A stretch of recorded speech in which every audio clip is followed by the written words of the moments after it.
Hi friends, ration பச்சரிசியில் நம்ம 3 item ரொம்ப சுவையாக எப்படி செய்கிறதுங்கிறத தயார் பண்ண போகிறோம். வாங்க பார்க்கலாம். அதுக்கு என்ன செய்யணும்னா, ஃபஸ்ட்டு ரேசன் அரிசியை வாங்கிட்டு நல்லா கழுவிட்டு, அழுக்கு தூசியெல்லாம் இருக்கும், நல்லா கழுவிட்டு வடிகட்டி இந்த மாதிரி காட்டன் துணியில் இப்படி உணர விட்டுறணும். உணர விட்டிங்கன்னா ஒரு 5 நிமிஷம் உணர்ந்தா போதும், சரிங்களா? அந்த மாதிரி உணர விட்டுட்டு அரிசி இப்படி இப்படி பார்த்தா பொழு பொழுன்னு இருக்கணும், அந்த மாதிரி பக்குவத்தில் உணர விட்ருங்க. ஆனால் இது கொஞ்சம் வேலை ஜாஸ்தி தாங்க. ஏன்னா கொஞ்சம் நம்ம இது கடையில் வாங்கி செஞ்சுட்டு போயிடலாம், இவ்வளோ இருக்கா இதுக்கு அப்படின்னு யோசிப்பீங்க. அந்த மாதிரிலாம் யோசிக்க வேணாம். நமக்கு அரிசி ஃப்ரீயாக தான் கிடைக்கிது. அதனால நம்ம வாங்கி வச்சு இந்த மாதிரி அரைச்சி வச்சுக்கிட்டோம்னா நம்ம வீட்டு யூஸ்க்கு 1 வருஷத்துக்கே வரும். இது தீர தீர நம்ம இந்த மாதிரி அரைச்சிக்கலாம். இது மழை காலத்துலேயும் அரைச்சிக்கலாம், வெயில் காலத்துலேயும் அரைச்சிக்கலாம் இது, சரிங்களா? ஏன்னா இது நம்ம வீட்டுக்குள்ளே தான் உணர வைக்க போகிறோம். அதனால இப்போ நம்ம போய் அரைச்சிட்டு வந்துடுவோம். மிஷினில் கொடுத்து அரைச்சிட்டு வந்துடுவோம். அங்கே கூட்டமாக இருக்கா என்னதில்லை, போன வாட்டி வந்துடலாம். வந்தாச்சு.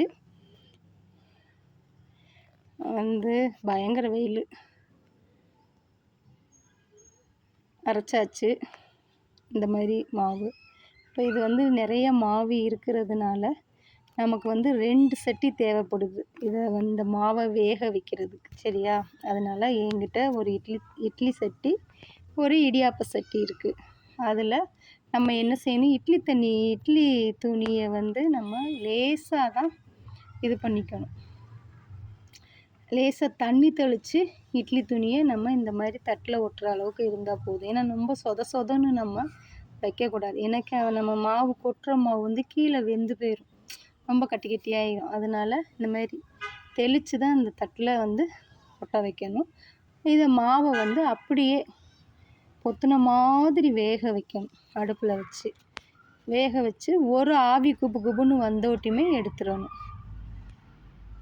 இது பார்த்திங்கன்னா நமக்கு சாஃப்டாக கிடைக்குங்க இது.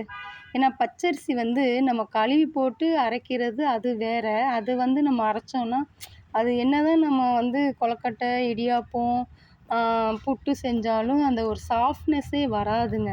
இந்த மாதிரி நீங்கள் ப்ரிப்பேர் பண்ணி செஞ்சு சமைக்கும் போது உங்களுக்கு அவ்வளோ சாஃப்டாக இருக்கும், சரிங்களா? இது நான் பார்த்திங்கன்னா வீட்டுக்கு அரைச்சி வச்சுக்குவேன். இப்போது நமக்கு கொஞ்சம் கூட பச்சரிசி கிடச்சிச்சின்னா இந்த மாதிரி நான் வாங்கி இந்த மாதிரி செஞ்சுக்குவேங்க. செஞ்சு அரைச்சி வச்சுக்குவேன்.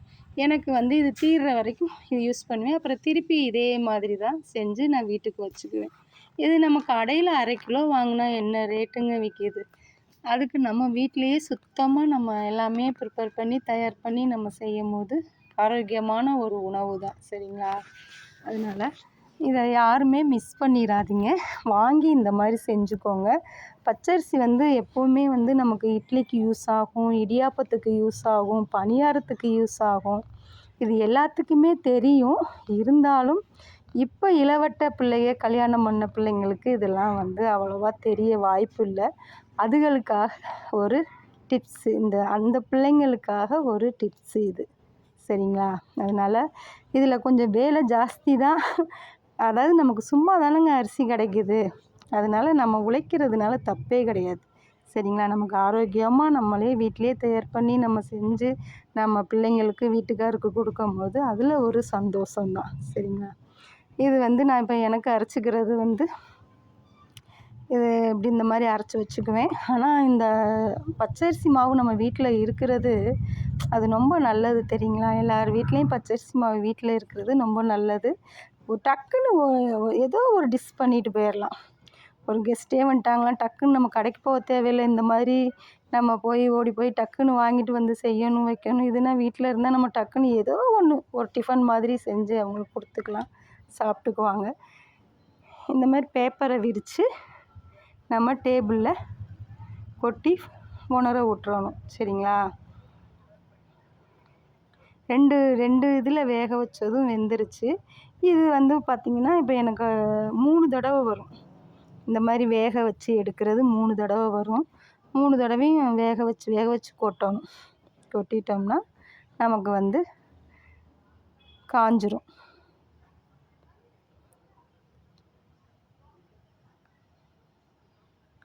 இது பார்த்தீங்களா, துணியிலையும் ஒட்டாது, மாவும் வெந்துடும். இதை அப்படியே உணர விடணும். கையில் நம்ம தொட முடியாது, ஏன்னா சூடாக இருக்கும். அதனால இந்த மாதிரி நல்லா உணர விட்டுறணும். கரண்டியை வச்சு உணர விடணும். அதேமாதிரி அதையும் கொட்டிக்கணும். கொட்டி உணர விடணும். ஏன்னா அடிக்கடி இதை கிண்டிக்கிட்டே இருக்கணுங்க, இல்லைன்னா கட்டி பட்டுரும். கட்டி பட்டாலும் ஒன்றும் இல்லை, இருந்தாலும் ரொம்ப ஒரு மாதிரி மிக்சியில் நம்ம அடித்து சலிக்கிற மாதிரி இருக்கும். நீங்கள் நல்லா இப்படி உணர விட்டிங்கன்னா, நீங்கள் கையிலேயே நம்ம ஜல்லடையில் வச்சு லாஸ்ட்டில் தேய்ச்சிட்டிங்கன்னா நமக்கு இது அவ்வளோவா கட்டிப்படாது. ரொம்ப நீங்கள் உணர விடாமல் வச்சிட்டிங்க, இந்த மாதிரி கொஞ்சம் மொத்தமாக வச்சு நம்ம ஒரே டைமை போட்டுட்டு அப்படியே விட்டுட்டிங்கன்னா கட்டி கட்டியாக ஆயிரும். இதை நீங்கள் காய போட்டுட்டிங்க அப்படின்னா ஒரு 5 நிமிஷமாவது நீங்கள் இந்த மாதிரி உணர விட்டுக்கிட்டே இப்படி கரண்டியை வச்சு இப்படி கிண்டி விட்டுக்கிட்டே இருக்கணும். கிண்டி விட்டுக்கிட்டே இருந்தால் தான் கட்டிப்படாது. இந்த மாதிரி மாவு மாதிரியே நமக்கு நல்லா காஞ்சிரும். காயும் போது நம்ம இதை மிக்சியில் போட்டு 2வது டைம் உடைக்கணுங்கிற அவசியம் இல்லை. நம்ம சலிச்சே நம்ம எடுத்து வச்சுக்கலாம். ஆனால் 1 வருஷத்துக்குனாலும் நீங்கள் இந்த மாவை அரிசி கிடைக்கிறப்போ நீங்கள் அரைச்சி வச்சுக்கிட்டிங்கன்னா வண்டு விழுகாது, புழு வைக்காது, எதுவுமே செய்யாதுங்க. நல்லா இருக்கும் மாவு. சரிங்களா, இந்த மாதிரி செஞ்சு பாருங்கள். இது அடிக்கடி நம்ம இதை பண்ணிக்கிட்டே இருக்கணும். இதெல்லாம் ஒரு சின்ன ஒரு டிப்ஸு தாங்க. சரியா, அதாவது நம்ம இதெல்லாம் வெளியில் வாங்கினாலும் காசு தான் நமக்கு. இந்த மாதிரி நம்ம செஞ்சு நம்ம வச்சுக்கும் போது நமக்கு அந்த காசு மிச்சம்தான். சரிங்களா, இது ஒரு சேமிப்பு மாதிரி கூட நம்ம வச்சுக்கலாம். இப்படி உணர விட்டுக்கிட்டே இருக்கணும், கிண்டி விட்டுக்கிட்டே இருக்கணும். சலிச்சது, அதாவது இது நல்லா காஞ்சதுக்கப்புறம் என்ன செய்யணும், நல்லா சலிச்சிடணும். ரொம்ப கட்டியாக இருந்தால் மிக்சியில் போட்டு கொஞ்சம் கொஞ்சம் மாவாக போட்டு ஒரு அப்படின்னு செஞ்ச விட்டுமே மாவு இதாயிரும். அதை அப்படியே இதில் ஜல்லடையில் போட்டு சலிச்சிடலாம்.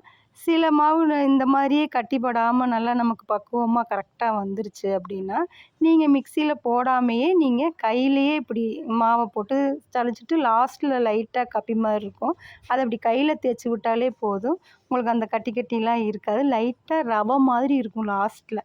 அதை நீங்கள் எடுத்து வச்சுக்கோங்க. எடுத்து வச்சுக்கிட்டு நம்ம இந்த கோதுமை தோசையெல்லாம் ஊற்றுறோம் பார்த்தீங்களா, அப்போ இதை நம்ம கலந்து சுடும் போது ரவா தோசை மாதிரியே இருக்கும். சரிங்களா, அதுக்கு நம்ம அந்த கப்பியை யூஸ் பண்ணிக்கலாம். ரொம்ப கப்பிலாம் வராது. சும்மா இப்போது ஒரு 5 கிலோ அரிசிக்கு ஒரு 150 கப்பி, ஒரு 1/4 கிலோ கப்பி அந்த மாதிரி தான் வரும். ரவை மாதிரி இருக்கும் லாஸ்ட்டில் நம்ம சலிச்சு முடிச்சுட்டு. சரிங்களா, அதையுமே நம்ம வேஸ்ட் பண்ண தேவையில்லை. அந்த மாதிரி பண்ணிக்கலாம். இது மாதிரி செஞ்சு பாருங்கள் ஃப்ரெண்ட்ஸ். எப்படி இருக்குங்கிறத எனக்கு சொல்லுங்கள். சரிங்களா, நிறைய வீடியோஸ்லாம் நான் போட்டிருக்கேன். Dindigul Padma vlog channel. என்னுடைய சேனலை நீங்கள் சப்ஸ்கிரைப் பண்ணிக்கோங்க. சப்ஸ்கிரைப் பண்ணாதவங்க சப்ஸ்கிரைப் பண்ணிக்கோங்க. போய் என்னுடைய சேனலை பாருங்கள். ஷார்ட்ஸ் நிறையா போட்டிருக்கேன். அதுக்கப்புறம் வீடியோஸும் நிறையா போட்டிருக்கேன், பாருங்கள். அதே மாதிரி குழந்தைங்களுக்கு நலுங்கு மாவு எப்படி தயார் பண்ணுறதுன்னு போட்டிருக்கேன். அப்புறம் குழந்த பிறந்த பிள்ளைங்களுக்கு 30 நாள் கழித்து மருந்து கொடுப்போம்ல, அந்த மருந்து எப்படி நம்ம யூஸ் பண்ணணுங்கிறதையும் நான் அதை வீடியோ போட்டிருக்கேன். போய் பாருங்கள். நிறைய மீன் குழம்பு, நண்டு வறுவல் எல்லாமே போட்டிருக்கேன். என்னுடைய சேனலை போய் பாருங்கள் ஃப்ரெண்ட்ஸ். பார்த்துட்டு எப்படி இருக்குங்கிறத எனக்கு கமெண்ட் பாக்ஸில் கமெண்ட் பண்ணுங்கள். சரிங்களா, இதோடைய ப்ராசஸ் அவ்வளோதான், முடிஞ்சிருச்சு. இன்னொரு தடவை சொல்கிறேன். ரேஷன்லேருந்து நம்ம அரிசியை வாங்கிட்டு வரோம், நல்லா கழுவுறோம். கழுவிட்டு அழுக்கு போக கழுவுறோம், தூசி போயிடும். அதுக்கப்புறம் நல்லா வடிகட்டுறோம். வடிகட்டினதுக்கப்புறம் என்ன பண்ணுறோம், ஒரு காட்டன் துணியில் உணர வைக்கிறோம். உணர வச்சுட்டு அது பொலு பொலுன்னு இருக்கும் போது மிஷினில் போய் கொடுத்துட்டு அரைச்சி எடுத்து வச்சுக்கிறோம்.